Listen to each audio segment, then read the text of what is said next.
पिछले क्लास में हम लोग पढ़े थे मुगल साम्राज्य के बारे में। मुगल साम्राज्य का संस्थापक कौन था? बाबर। बाबर ने 1526 में पानीपत के युद्ध में दिल्ली सल्तनत के शासक इब्राहिम लोदी को पराजित कर दिया और पराजित करने के बाद एक नए राजवंश की स्थापना किया। नाम क्या रखा? मुगल वंश। मुगल वंश का संस्थापक कौन था? बाबर। बाबर जो था कौन सा तुर्क था? बाबर जो था चगताई तुर्क था। बाबर के युद्ध का कारण क्या था? पानीपत के युद्ध में तुगलुमा युद्ध नीति, जिसको उसने किससे सीखा था? उज्बेकों से। तुगलुमा युद्ध नीति जो है बाबर ने उज्बेकों से सीखा था। इसी युद्ध नीति का प्रयोग करके वो जीत गया। दूसरा इसके जीत का सबसे बड़ा कारण था इसके तोप। बाबर ने पानीपत के युद्ध में पहली बार भारत में तोप का प्रयोग कौन किया था? बाबर ने। इसके दो निशानेबाज थे, कौन कौन? एक का नाम था उस्ताद अली और एक का नाम था मुस्तफ़ा। इन्हें ये बहुत ही बेहतरीन निशाना लगाते थे लोग तोप से। देखते देखते ही पानीपत के युद्ध में बाबर ने किया क्या कि इब्राहिम लोदी को पराजित कर दिया। दिल्ली सल्तनत का इब्राहिम लोदी एकमात्र सरदार था, एकमात्र शासक था जिसका मृत्यु युद्ध भूमि में हुआ था। इब्राहिम लोदी की मृत्यु जो है युद्ध भूमि में हुआ था, बाकी किसी की भी मृत्यु युद्ध भूमि में नहीं हुई है। ये बाबर जो है 1526 ईस्वी में पानीपत का युद्ध लड़ा। 1526 ईस्वी में 1526 ईस्वी में डेट क्या था? 21 अप्रैल 1526 को पानीपत का युद्ध हुआ था। किसके किसके बीच? बाबर और इब्राहिम लोदी के बीच। इसमें कौन जीता? इसमें बाबर जीत गया और मुगल वंश की स्थापना किया। इस युद्ध के बाद बाबर ने भारत में 4 और युद्ध किया है। इस युद्ध के साथ साथ उस युद्ध का एक ट्रिक है जिससे आप लोग आसानी से याद कर लीजिएगा लो कि बाबर ने कौन कौन युद्ध और कब कब लड़ा है। वो ट्रिक है बाबर आया, पानी पिया, खाना खाया, चंदा लिया,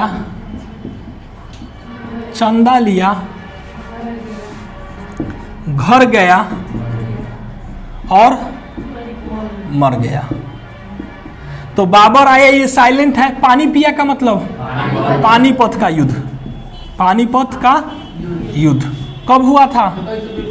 1526 को। इसके बाद खाना खाया का मतलब क्या हुआ? खानवा का युद्ध।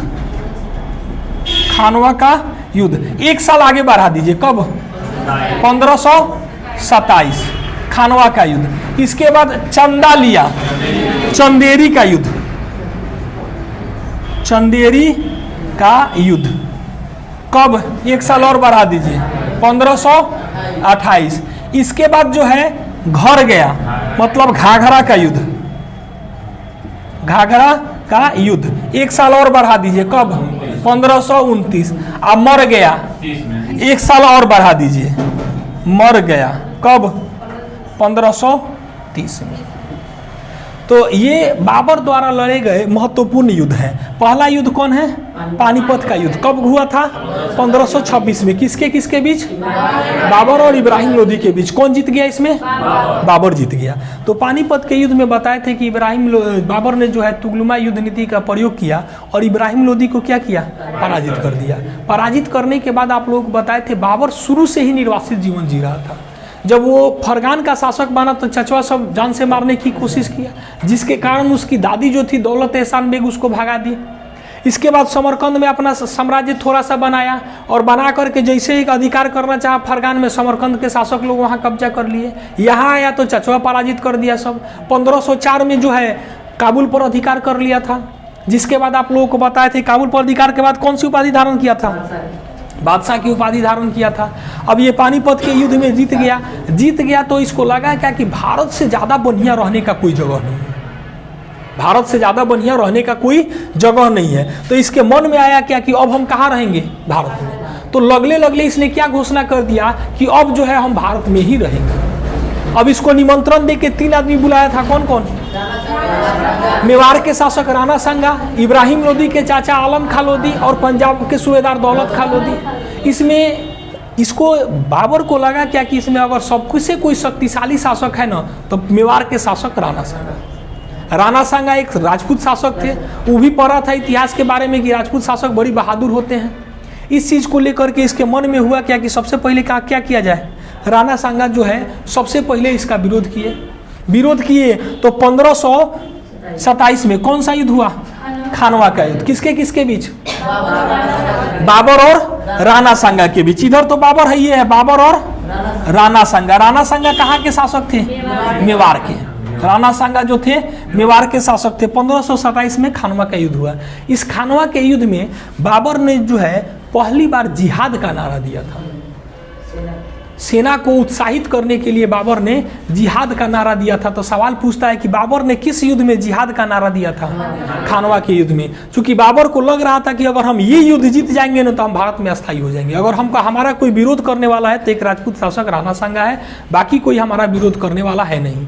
हालांकि इसने अपनी आत्मकथा, बाबर की आत्मकथा कौन है? तुजु के बाबरी। उसमें इसने लिखा है क्या कि उस समय के भारत के सबसे शक्तिशाली शासक कृष्णदेव राय थे, विजयनगर के शासक। ठीक है। और उस पुस्तक में इसने ये भी लिखा है क्या कि उस समय भारत में 5 गो मुस्लिम राज्य और 2 गो हिंदू राज्य थे। 5 गो मुस्लिम राज्य कौन कौन? दिल्ली था, मेवाड़ था, गुजरात था, बंगाल था, बहमनी था। और हिंदू में कौन कौन? मेवाड़ और विजयनगर। तो इसलिए बाबर का जो विरोध किए कौन? राणा सांगा। तो बाबर जो है अगला युद्ध किसके साथ किया? राणा सांगा। तो खानवा का युद्ध कब हुआ? किसके किसके बीच? राणा सांगा के बीच में। इसमें किसके जीत हुई? बाबर की। इसमें जो है बाबर जीत गया, राणा सांगा इस युद्ध में हार गए। अब हार गए, इसी युद्ध में बाबर ने सबसे पहले क्या नारा दिया था? जिहाद का। जिहाद का मतलब होता है अपने सेना को उत्साहित करने के लिए। ये एक धार्मिक शब्द है। इसका मतलब क्या है कि अगर इस्लाम धर्म पर कोई भी आपत्ति विपत्ति आती है तो हर मुसलमान का यह कर्तव्य है कि धर्म की रक्षा करे। और धर्म के रक्षा के लिए जो आगे आता है, शस्त्र उठाता है, उसी को कहा जाता है जिहाद। धर्म की रक्षा करना ही जिहाद कहलाता है और जो शस्त्र उठाता है वो जिहादी कहलाता है। तो बाबर ने किस युद्ध में जिहाद का नारा दिया था? खानवा के युद्ध में।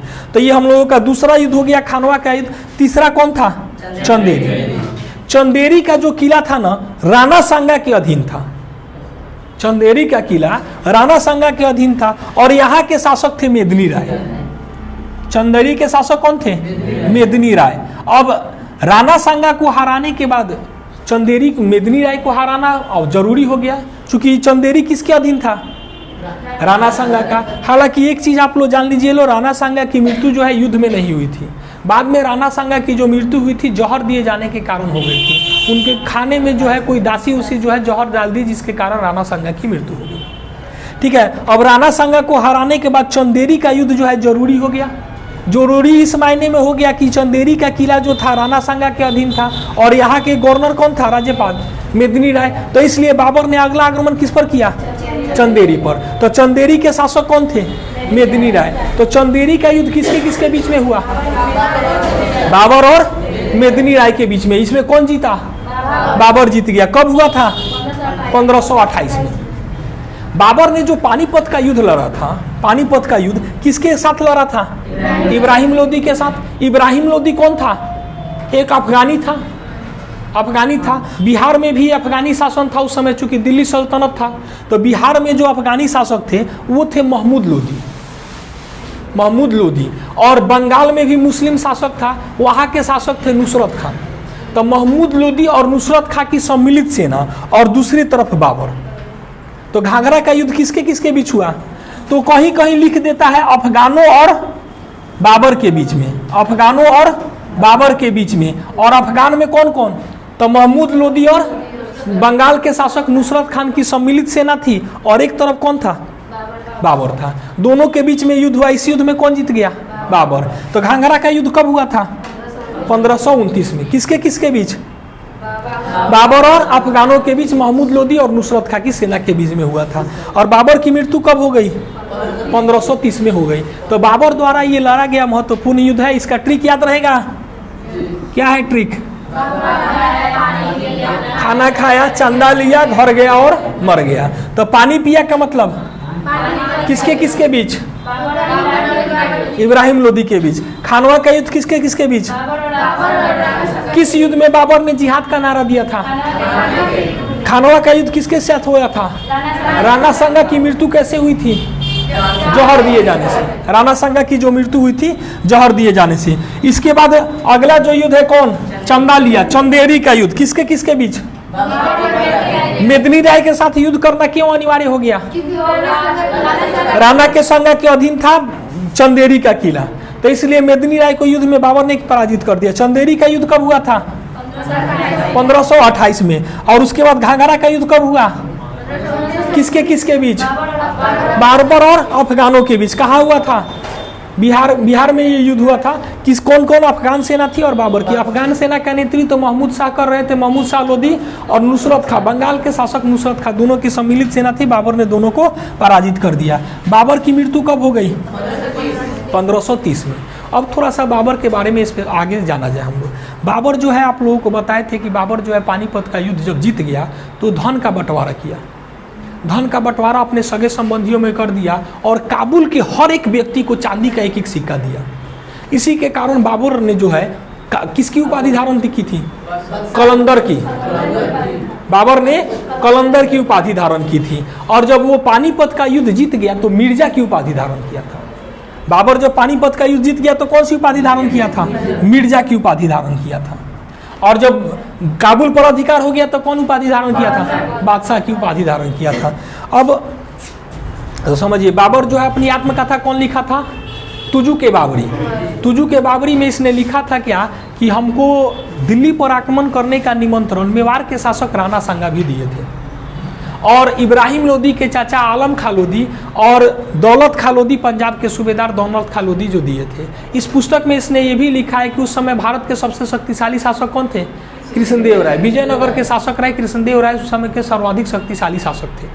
ये बाबर ने अपनी आत्मकथा में लिखा है। बाबर जो अपनी आत्मकथा लिखा है तुजुक ए बाबरी, किस भाषा में लिखा है?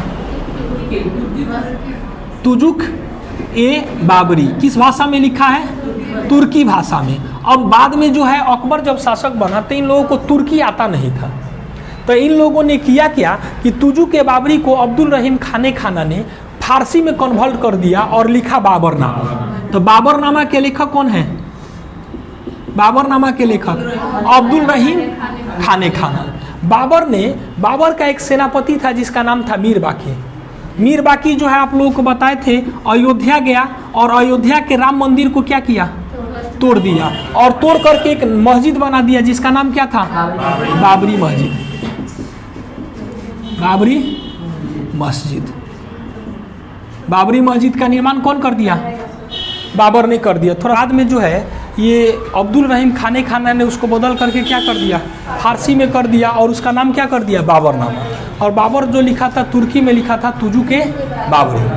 ठीक है। बाबर जो है, बाबर ये 4 बाग शैली का निर्माण करवाया था आगरा में। 4 बाग शैली में होता क्या था कि एक चौकोर बगीचा लगाया जाता था। चौकोर बगीचा लगाया जाता था और इस बगीचे में नहर या नदी के माध्यम से चारों तरफ पानी पहुंचाने का प्रयास किया जाता था। तो 4 बाग शैली का जनक किसे माना जाता है? बाबर को। 4 बाग शैली का जनक बाबर को माना जाता है। बाबर का सेनापति मीर बाकी जो है आप लोगों को बताया है कि अयोध्या में राम मंदिर को तोड़ करके वहाँ पर क्या बना दिया?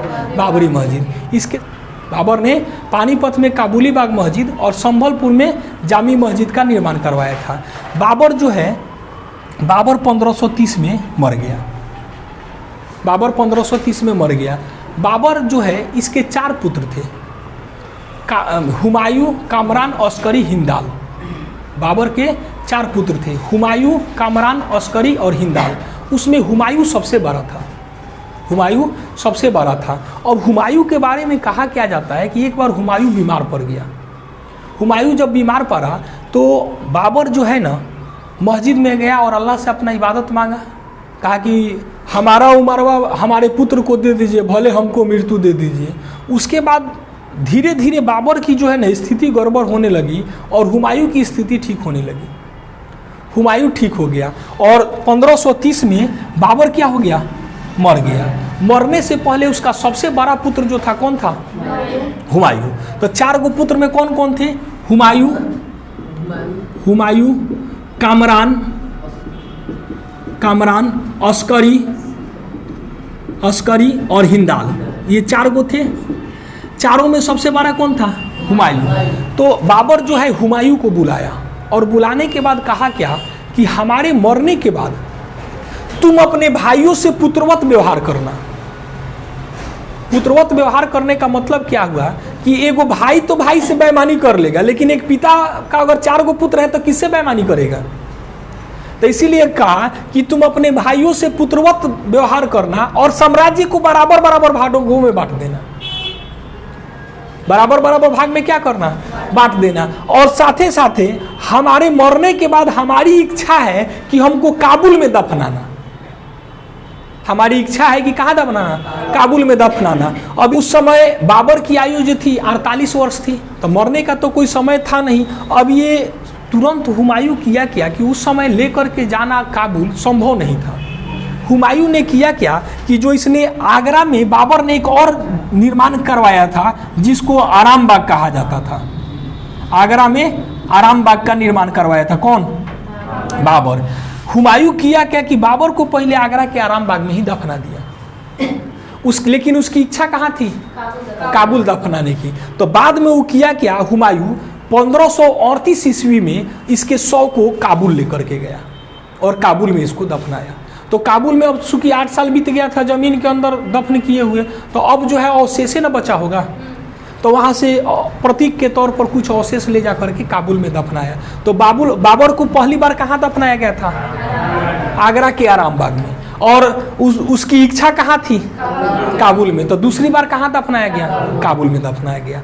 बाबर जो है भूमि मापने के लिए एक नया सिक्कर लेके आया था। जैसे अमीन लोग आज के डेट में एगो सिक्कर रखते हैं जिसको जरीब कहा जाता है। सिकरवा आप लोग देखे होंगे लो, ऐसे होता है, ऐसे होता है सिकरवा, ऐसा ही ना होता है जी, ऐसा ही सिकरवा होता है जिसको वो लोग जरीब कहता है लोग। तो बाबर ने भूमि के पैमाइश के लिए एक नया पैमाना निकाला था जिसको कहा जाता है गज ए बाबरी। गज ए बाबरी।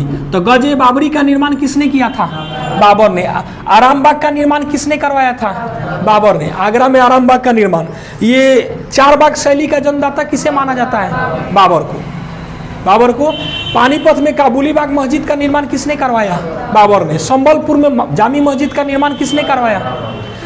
आगरा में बाबरी मस्जिद का, सॉरी, अयोध्या में बाबरी मस्जिद का निर्माण किसने करवाया? मीर बाकी ने।